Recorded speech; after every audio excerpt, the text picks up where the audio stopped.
অনেকক্ষণ চিন্তা ভাবনা করলাম, তারপরও একটা জিনিস আমার মাথায় এখনো বিষয়টা ভালোভাবে ঢুকলো না।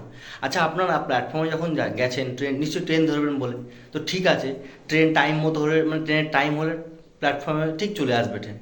তো আপনারা ওই প্ল্যাটফর্মের নিচে সামনে গিয়ে ওই রকম ঝুঁকি দিয়ে এইভাবে ট্রেন দেখার কি আছে? এইভাবে দেখলে কি, মানে ঝুঁকে একদম এতটা ট্রেন ঝুঁকে দেখলে কি ট্রেন চলে আসবে সামনে? অত বড় একটা ট্রেন বানিয়েছে, লোহা দিয়ে অত বড় একটা ডিব্বা বানানো আছে, প্ল্যাটফর্মে ঢুকলে আপনারা কি দেখতে পারবেন না? তারপরে ভাই যখন ট্রেন ঢুকবে আপনি ভেতরে উঠুন, নাচুন কুদুন, খাওয়া দাওয়া করুন, ইয়ে করুন, কেউ তো আপনাদের কিছু বলবে না। কিন্তু প্ল্যাটফর্মের সামনে গিয়ে এইভাবে এই ঝুঁকে গিয়ে এটা কি? কেন এত ঝুঁকে নিজের জীবনটাকে ঝুঁকিতে ফেলছেন বাবা? দরকার নেই না? একটু ভালোভাবে দাঁড়ান না। ঠিক ট্রেন আসবে টাইম মতো, সামনে আসলেই দেখতে পারবে। অত বড় একটা ট্রেন বানিয়েছে দেখার জন্য, চাপার জন্য। তো ঝুঁকিতে এই কি এটা?